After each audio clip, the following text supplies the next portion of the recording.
أعوذ بالله من الشيطان الرجيم. بسم الله الرحمن الرحيم. الحمد لله رب العالمين. اللهم صل على سيدنا محمد وعلى آله وأصحابه وتابعين لهم بإحسان إلى يوم الدين. bandiraɓe caggal yettude allah e julde e nelaɗo makko Muhammad sallallahu alayhi wa sallam, en garti ha joni e yewtere meɗen diine e tarih, yewtere nde mbaɗeten ɗo e Ayaw men Pini TV. eɗen tawtoya e mawɓe meɗen, anduɓe men, seeremɓe men e nokkuji muɗumen, eɓe mbasiyo en, eɓe ciftina en deftere Allah nde e sunna nelaɗo Allah sallallahu alayhi wa sallam e gondigal meɗen. nde wonno Allah aada makko, sabu yimɓe ɓe toujours koɓe yejjitoɓe, koɓe welsintoɓe, ɗum hewno nelde nelaɓe e jamanuji ɓennuɗi.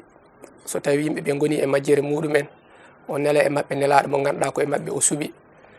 o andina ɗum haala makko, on siftina ɓe. on saaha on to woni ɗo, on saaha on banggue foof heewi ko wurtude, hankkadi yimɓe ɓe garta e peewal. nokkuji goɗɗi kadi o nela toon ko annabaɓe, ɓen gona e gollude e diine nelaɗo gadiɗoɓe o, walla nelaɗo mo ganduɗa nelal mum yettima ɗon, ɓen kadi to goni ɗo wurta yimɓe ɓe ciftora. eywa nelaɗo Allah Muhammad sallallahu alayhi wa sallam, enen fof eɗen gandi wonde kanko woni annabi cakkitiɗo, annabi arata caggal makko. kono noon haɗani Allah nelannoɗo nelaɓe o, omo ɗo ha joni. ɓe o nelanno nelaɓe e muɗum en woni yimɓe ɓe e jinneji ɗi, ɓen kadi ine ɗo ha joni, wadde nelal ngal gasani. hol noon nelaɗo Allah sallallahu alayhi wa sallam andini en wonde, o wi en innal ulama warasatul anbiya, o wi wonde anduɓe ɓe, seeremɓe men ɓe, ko ɓen deyi lomti nelaɓe ɓe, ɓen gollata golle ɗe nelaɓe gollanno. enen eɗen gandi, sa daari diwanuji meɗen ɗi, kala to ganduɗa seeremɓe men ɓe ine gonno ɗon hanki, sa daari ha hande no wayi ɗon ine wurta yimɓe inayi peewal. dara Afrique ɗo tan, jaaha Afrique central walla ko nandi hen, nokku mo ganduɗa heɓani hebde seeremɓe ɓe keɓɗen ɓe, dara wonɓe toon ɓe no gurdi. eywa enen ko ɗum noon walli en, haɗani noon ɓen seeremɓe ha joni eɓena ɗo, nde wonno ɓesgu mabɓe nana ɗo. te kadi Allah haali, o wi walladina amanu wattaba'atuhum zurriyatuhum bi imanin alhaqna bihim zurriyatuhum. o wi ɓen gonɗinnoɓe Allah goni e peewal, woni yimɓe moƴƴuɓe, ɓe keeɓi ɓesgu ngu kadi ari pawi e pele maɓɓe, koɓe gollanno ko ɓesgu ngu ne golla ɗum, koɓe mbaɗanno ko ɓesgu ne waɗa ɗum. Allah wi alhaqna bihim zurriyatuhum, ɓe ƴetti ɓesgu maɓɓe ngu ƴenƴitmiɓe e maɓɓe, manam to seeremɓe gonno to mbanmi toon ɓesgu ngu. eyyi wadde ɓesgu ngu hande ha joni kamɓe lomti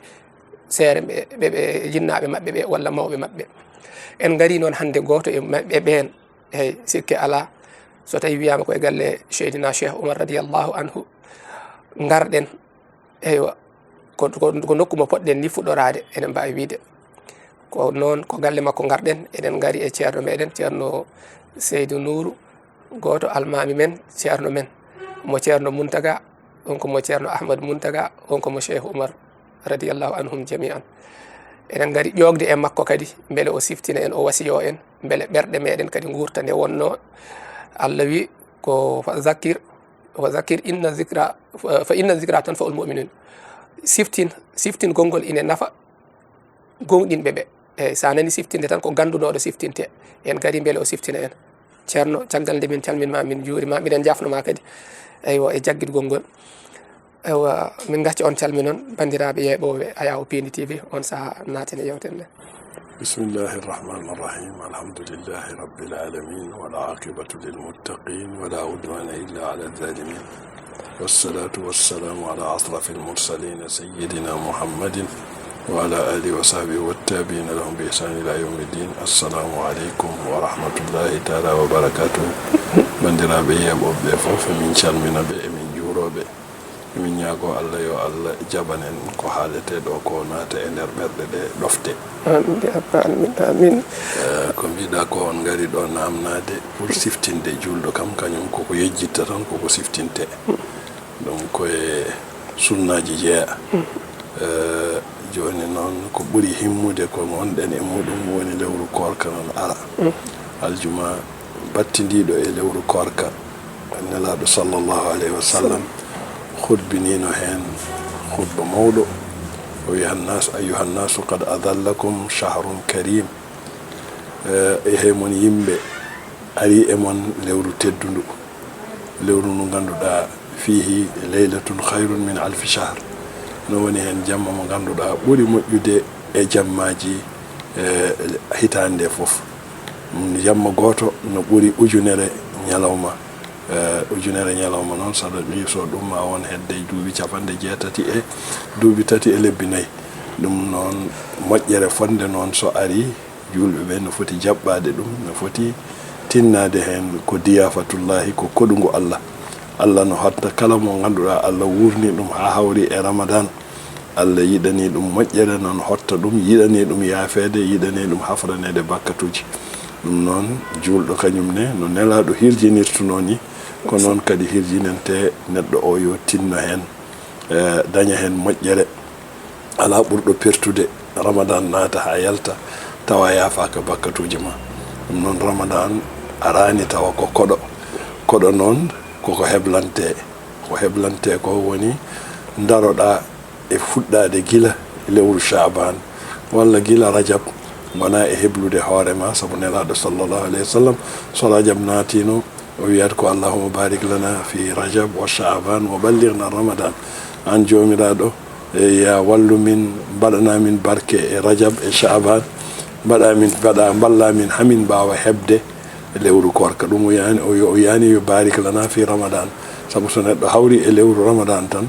dañi barke. So tawi ko malaɗo kay ma daro hen ibada mo mbaɗɗa hen fof, dewal Allah goto mo mbaɗɗa hen. So tawi ko nafila jaggete ko farilla, so tawi ko farilla waɗete ko farillaji 7 ɗum woni ko joɓeteɗa ko. lewru no ganduɗa ko maghfira, awwaluhu rahma wa wasatuhu maghfira wa akhiru itqun minan nar. arwande muɗum ko yurmede, wattande muɗum hakkude muɗum ko e hafranede bakkatuji, wattande mum ko rimɗinede e jeygol. ɗum noon so ari occasion Allah rokkima cellal a hawri hen a heblantu ɗum, gona e heblanade ɗum. so tawi aɗa rewatano ñamale gona e yobde ñamale ɗe, so tawi a rewaka gona e wadde ibadaji ɗi ganduɗa, janngude Qur'ana, tilawatul Qur'an. sabu wiyama Ramadan aya goto mo jannguɗa hen yusawi khatmul Qur'an, ko khatmu Qur'ana jaggete. ɗum noon ko lewru moƴƴere ari e men, eɗen poti tinnade hen mbaɗen hen moƴƴereji kewɗi. sen mbaɗi ɗum dañen hen moƴƴere, gompen hen cagarte e caahan e fijirleji. kala ɗo fijirde wonno yo ñife ha lewru korka ɓenna, sabu rokkude horma lewru korka. sabu wiyama won yahudiyanke goto natiri aljanna sabu yiide ɓiyum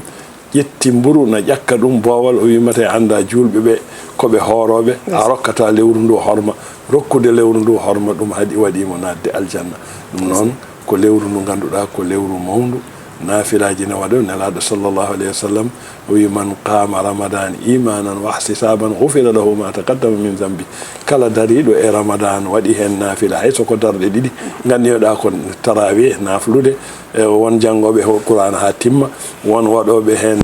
tarawih uji daro hen ha weeta. ɗiɗo foof ko ibadaji pour dartude moƴƴere lewru ndu. ɗum noon tinnoɗen hen, daroɗen hen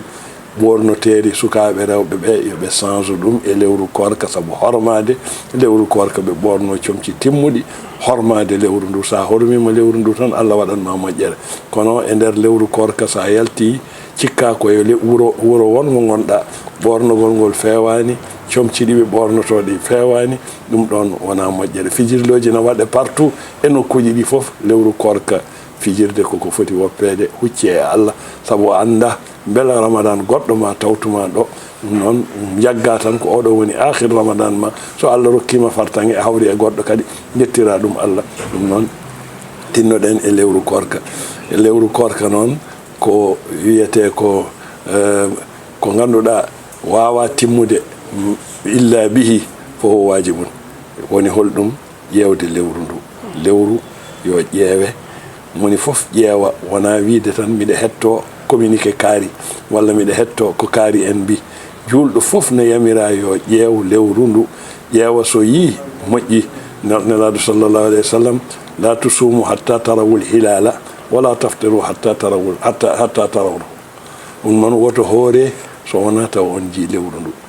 woto taƴe so wona on jii lewru ndu. ɗum noon tinnoɗen ƴeewen lewru ndu partout e nokkuji ɗi surtout diwan men Fouta toon no weeɓi yiide lewru so yimɓe ɓe ƴeewi tan ma yi lewru ndu kono noon wiide ala miɗa hetto communiqué kaari wona kaari en jogii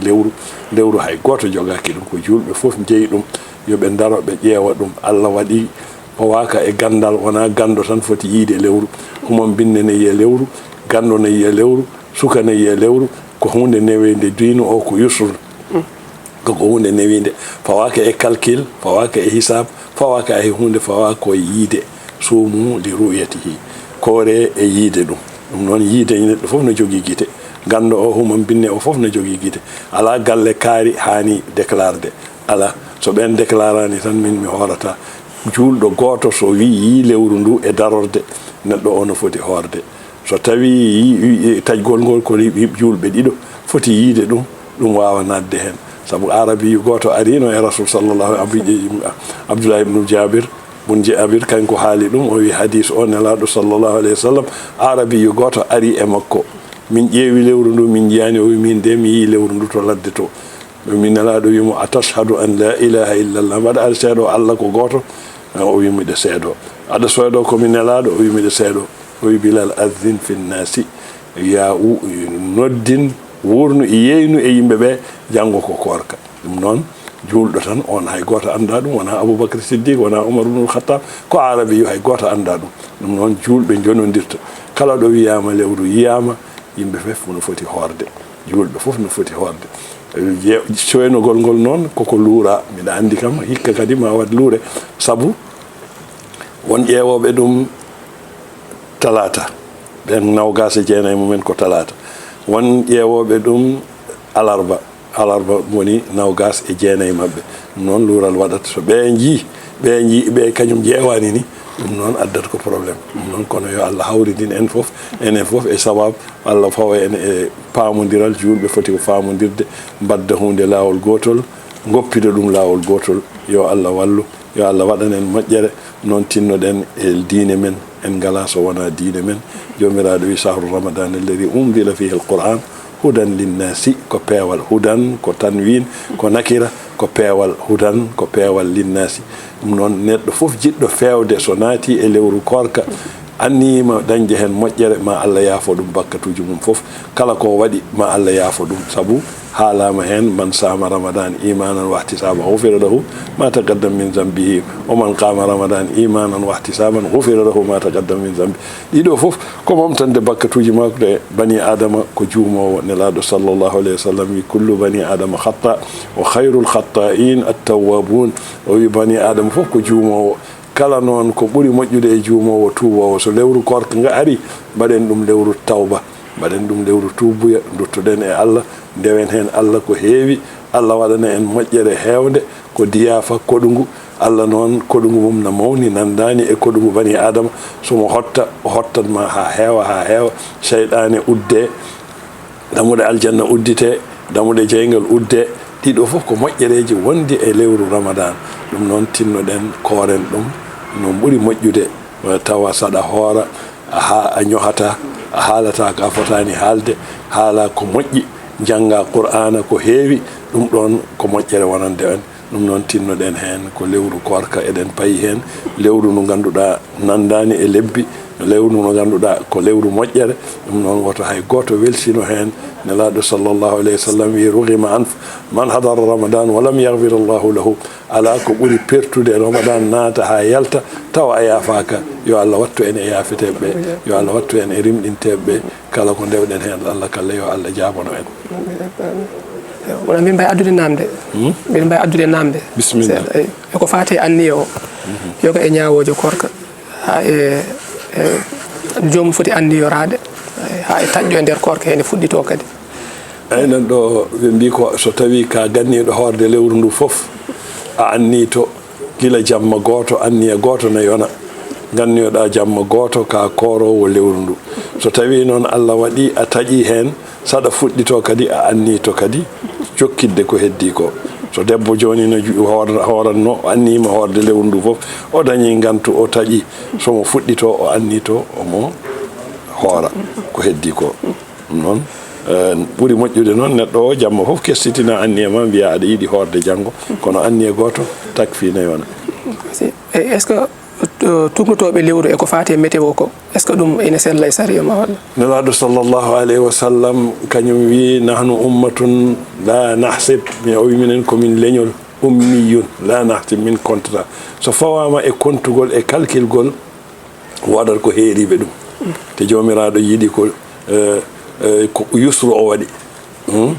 o waɗani fi dini komo haraj o waɗani hen ɓittede ɗum noon wonata ko fi'atun mo ayyana ko ɓen tan mbawata yiide ɗum calcul wona ɗum waɗi nelaɗo wi minen komin leñol ngol ganduɗa komin human binneɓe min calculta la nahsib hisab ko bani adama waɗa ɗum ko juumowo Allah noon fawi ɗum e dalailuji waadiha peñƴi woni holɗum suumu li ruyatihi guite neɗɗo fof no wawi yiide waftiru taƴe li ruyatihi e yiide ɗum guite neɗɗo fof no wawi yiide ɗum gando o humam bin kono so wiyama e hisab tan so renta hisab ma taw arat tan ko wallude so luural ari hum fa in humma ankum fa kammilu salasina nelaɗo hoppani ɗum hay sonno waɗi tahmid mi niɓɓiɗi o timmine capantati basi fof ala hen wadde leyɗele yeynuɓe wayno hanke wonde ko alhamis ɓe puɗɗoto korka wayno ɓen kam ne wayno ko hisab ɓe pawi ɗum eyyi hisab noon sa fawi e hisab a rewani sunna a woppi sunna man amila amalan laysa fiha amruna fa huwa raddun nelaɗo sallllahu alayhi wa sallam wi kala golluɗo gollal tawa yamirore amen ala hen koko ruttete ɗum noon ko ƴewde nde ko ɗum yamira eɗen jogui guite alhamdoulillahi hay sinno woodi naywuɓe sukaɓe nan ɗo kadi ko noon tan yarata yawmal qiyamati gasi wasi tan ko fate sukaɓe wayen guila université caɗele gonɗe toon ko nandi hen ɓuuro koɓe mbasiyte est ce que ɓe jippinan tension o ha e laamu ngu foof ɗo ha korka ɓenna walla ko nandi hen soɗen jogui ko mbasiytoɗon hen eyyi ko fitna kam jomiraɗo meeɗa yidde fitna wattaqu fitna tan la tusibanna alladina zalamu minkum khassa dentude fitna mo haɗata e fuɗɗuɗo ɗum suka mayɓe hen ɓe walla mayɗo hen o meeɗa tijjade ɗum no waɗa kono fitna moƴƴani sukaɓe ɓe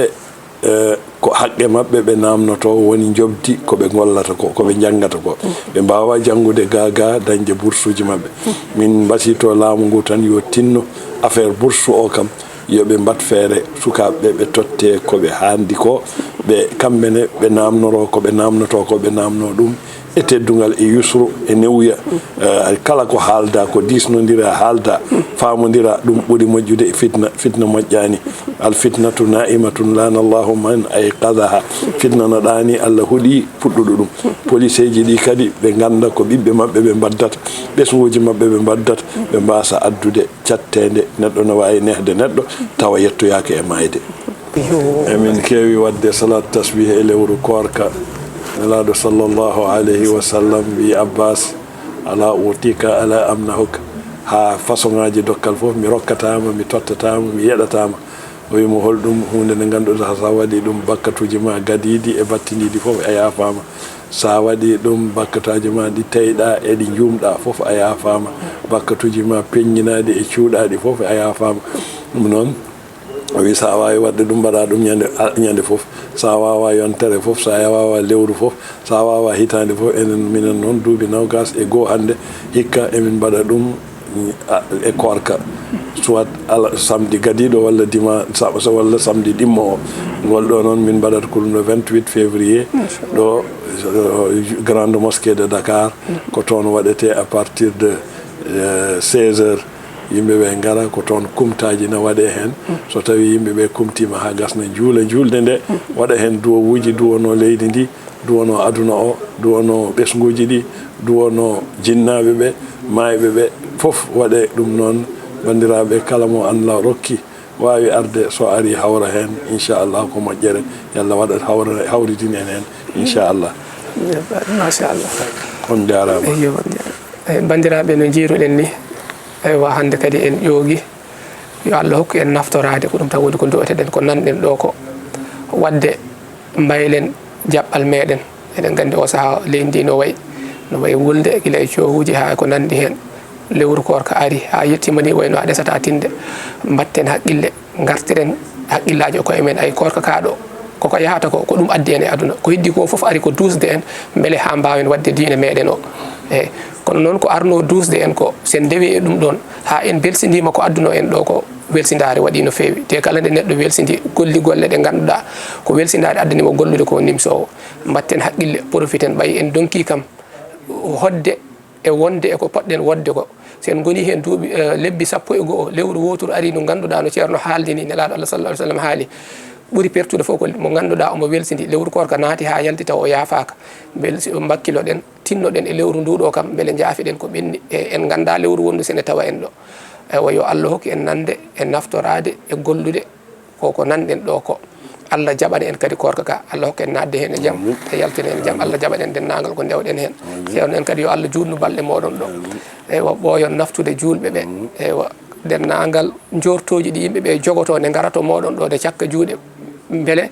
saabu ine ɗamini tawde Allah to moɗon ɗo nde wonno Allah ala to ala kono noon neɗɗo foof ine waɗi to Allah wonanma te Allah kala to jortiɗamo ko ɗum woni ko wi en kanko omo to maccuɗo makko jortimo ɗo wadde maccuɗo o yo jorto e makko ko weela yimɓe ɓe ganduɗa ene jogui ɗo jorto wonde so gari ɗo cakkiɗo juuɗe muɗum on mbaɗi duwaw haajuji mabɓe ne kumto wata Allah soynu jikkeji te Allah wona coynowo jikke eyyi yo Allah jutnu ɗum Allah jutno gurdam moɗon ɓo yon naftude yimɓeɓe on jarama bandiraɓe ɗum wonno hande émission meɗen diine e tarih ha gongol inchallah wassalamu aleykum wa rahmatullahi wa barakatuh Allah wallu en yalla jaɓanen اللهم إنا نسألك توفيق أهل الهدى وأعمال اليقين وأسأل التوبة وأزمال الصبر وجد أهل الخشية طلب أهل الرغبة وتأبد أهل الوتف حتى نخافك اللهم إنا نسألك مخافة تحجزنا عن معاصيك حتى نعمل لطاعتك أملا نستحق به حتى نخلص النصيحة حبا لك وحتى نتوكل عليه في الأمور كلها حسن الظن بك سبحان خالقنا ربنا أتمم لنا نورنا واغفر لنا إنك على كل شيء قدير يا اللهم صل على سيدنا محمد الفاتح لما أغلق والخاتم لما سبق ناصر الحق بالحق وهدي إلى صراطك المستقيم وعلى آله حق قدره ومقداره العظيم صلاة تفتح لنا بها أبواب الرضا والتيسير وتغلق عنا أبواب الشر والتأثير وتكون لنا بها وليا ونصيرا أنت ولينا ومولانا فنعم المولى ونعم النصير سبحان ربك رب العزة عما يصفون سلام على المرسلين والحمد لله رب العالمين.